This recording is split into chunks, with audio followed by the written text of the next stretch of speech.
पंढरीची वारी म्हणजे काय? लाखोंच्या संख्येनं वारकरी, त्यांच्या हातामध्ये टाळ, मृदुंग, खांद्यावरती पताका आणि मुखामध्ये फक्त रामकृष्ण हरी, ज्ञानोबा तुकाराम, पुंडलिक वरधारी विठ्ठल, श्री ज्ञानदेव तुकाराम, पंढरीनाथ भगवान की जय, याच नामाचा जयघोष दशो दिशामध्ये दुमदुमतो. महाराष्ट्रातील प्रत्येक साधू संतांच्या पालख्या लाखोंचे वारकरी घेऊन पांडुरंगाच्या भेटीला येतात आणि ज्या ठिकाणी पांडुरंग साक्षात भेटतो यालाच म्हणायचं वारी. पण मित्रांनो, या वारीची परंपरा कशी सुरू झाली? लाखोच्या संख्येनं वारकरी पांडुरंगाच्या भेटीसाठी का येतात?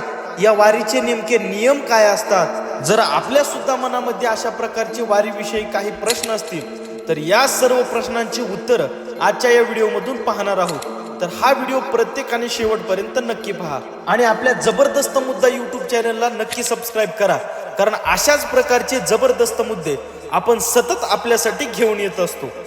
मित्रांनो, आजच्या व्हिडिओमधून आपण पंढरीच्या वारीचा संपूर्ण इतिहास पाहणार आहोत, पण त्याच्या अगोदर वारी या शब्दाचा अर्थ पाहणार आहोत. मित्रांनो, वारी म्हणजे फक्त काही पायी पंढरपूरला चालत जाणे हे नव्हे, तर तो एक भक्तीचा, शक्तीचा, समतेचा संगम आहे.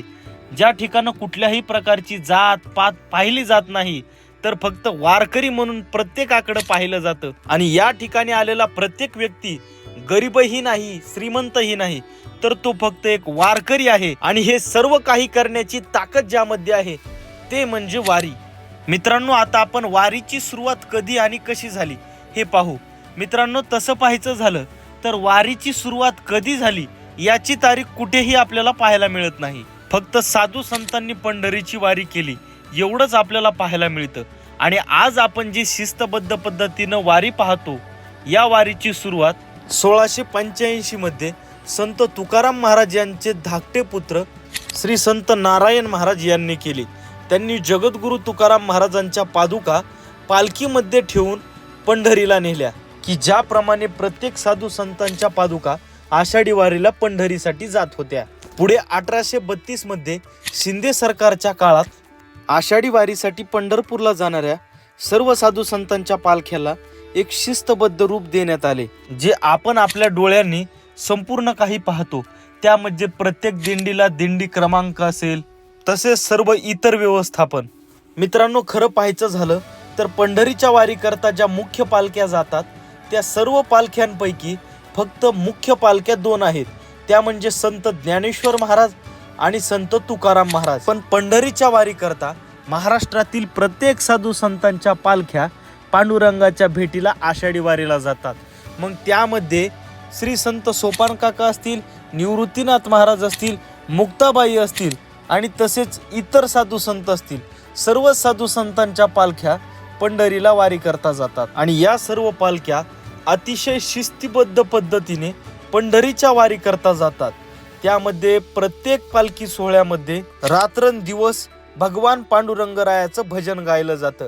मग त्यामध्ये सकाळी 4 वाजता काकडा असेल, तसेच गाता भजन असेल, वाटचालीने गवळणी अभंग असतील, तसेच संध्याकाळच्या वेळेस हरिपाठ असेल, कीर्तन असेल, प्रवचन असेल, अशा प्रकारचे उपक्रम सतत वारीमध्ये चालत राहतात. ओव्या, भारुड यामध्ये सर्व काही आलं. तसेच पंढरीच्या वारीमध्ये वेगवेगळ्या प्रकारचे कार्यक्रम आपल्याला पाहायला मिळतात. त्यातीलच एक मुख्य कार्यक्रम म्हणजे रिंगण सोहळा, ज्यामध्ये पंढरीच्या वारी करता आलेले सर्व वारकरी एक गोल रिंगण धरून उभं राहतात. त्यामध्ये साधू संत विराजमान असलेले जे मुख्य अश्व आहेत ते अश्व त्या ठिकाणी रिंगणामध्ये फिरतात, धाव घेतात. तशाच प्रकारे वारकरी सुद्धा या रिंगणामध्ये वेगवेगळ्या प्रकारचे आनंद घेतात, फुगड्या खेळतात, आनंदाने नाचतात, भजन गातात. अशा प्रकारे हा एक रिंगण सोहळा देखील वारीमध्ये पार पडतो. आणि अशाच प्रकारचे वेगवेगळ्या प्रकारचे कार्यक्रम घेत हा वारीचा, पांडुरंगाच्या भेटीचा सोहळा पंढरीपर्यंत पोहोचतो. त्या ठिकाणी पोहोचल्यानंतर सर्व वारकरी चंद्रभागेचं स्नान घेऊन त्या ठिकाणी दिंडी प्रदक्षिणा, नगर प्रदक्षिणा करतात, पांडुरंगरायाचं दर्शन घेतात आणि त्या ठिकाणी 1-2 दिवस पंढरीमध्ये थांबून पांडुरंगरायाचं भजन करतात. त्यानंतर आषाढी एकादश झाली की त्या ठिकाणी चंद्रभागेच्या वाळवंटामध्ये काल्याचं कीर्तन करतात. पांडुरंगरायाचं दर्शन घेऊन आपापल्या दिशेनं आपापल्या घराकडे वाटचाल करतात। मित्रांनो, ही पंढरीची वारी म्हणजे एक फक्त यात्राच नाही, तर आपल्या संपूर्ण महाराष्ट्राची अस्मिता आहे, ओळख आहे, शान आहे। एक शिस्तबद्ध सोहळा आहे, ज्या ठिकाणी भक्ती शक्तीचा संगम होतो, ज्या ठिकाणी किती जरी श्रीमंत असला व्यक्ती तरी सुद्धा एक लहान पांडुरंगरायाचं लेकरू वारकरी म्हणून प्रत्येक व्यक्ती त्या ठिकाणी वारीमध्ये जीवन जगतो। हा संपूर्ण वारी सोहळा पाहून मी तर सांगेल की आपल्या जीवनामध्ये जन्माला आल्यानंतर प्रत्येक व्यक्तीनं या वारीचा सोहळा नक्की पाहावा, नक्की अनुभवावा। आणि व्हिडिओ पाहत असलेल्या प्रत्येक व्यक्तीला माझा एकच प्रश्न आहे की तुम्ही पंढरीची वारी कधी केली आहे का?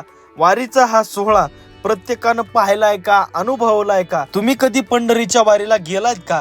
आणि गेला असाल तर तुमचा एखादा अनुभव या व्हिडिओच्या कमेंट बॉक्समध्ये नक्की पिन करून सांगा, नक्की कमेंट करून सांगा। आणि प्रत्येकानं रामकृष्ण हरी अशा प्रकारची कमेंट नक्की करा।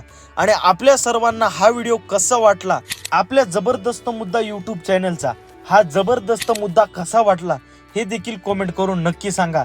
आणि नवीन असाल तर आपल्या चॅनलला सबस्क्राईब नक्की करा, जेणेकरून अशाच प्रकारचे जबरदस्त मुद्दे तुम्हाला सतत पाहायला मिळतील।